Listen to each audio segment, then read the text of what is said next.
of you look at the blackboard. Transitivity of verbs.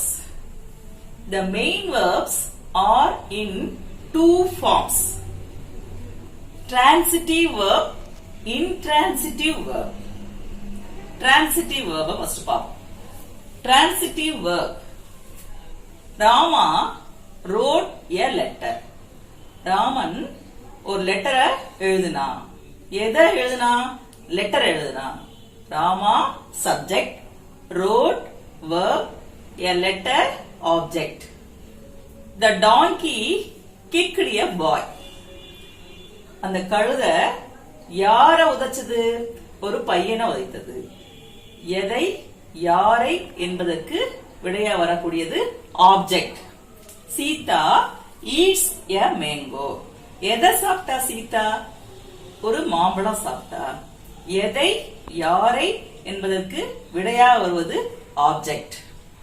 SVO pattern. All these letter, a boy, a mango are objects. In these sentences, wrote, kick, eats are called transitive verbs. Transitive verb is a verb that has an object. எந்த verbக்கு object இருக்கோ அந்த verb transitive verb என்று அழைக்கப்படுகிறது. A verb with an object is called transitive verb. இப்ப அடுத்து intransitive verb. For examples, Mala cried. Mala கத்தினாள். SV subject Mala, cried verb. SV pattern. Next, P. Susila sings nicely. Susheela அம்மா எப்படி பாடினாங்க? ரொம்ப அருமையா பாடினாங்க. எப்படி என்பதற்கு விடையா வருவது adjunct.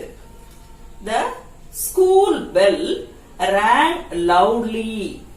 அந்த பள்ளியில உள்ள பெல்லானது சத்தமாக அடித்தது. SVA pattern. In these sentences there is no objects. In these sentences cried, sings, ran are called intransitive verbs. A verb without an object is called intransitive verb. Intransitive verb is a verb which doesn't have an object. Okay students, in our next class I will teach you about the primary auxiliary be verbs in detail. Thank you students.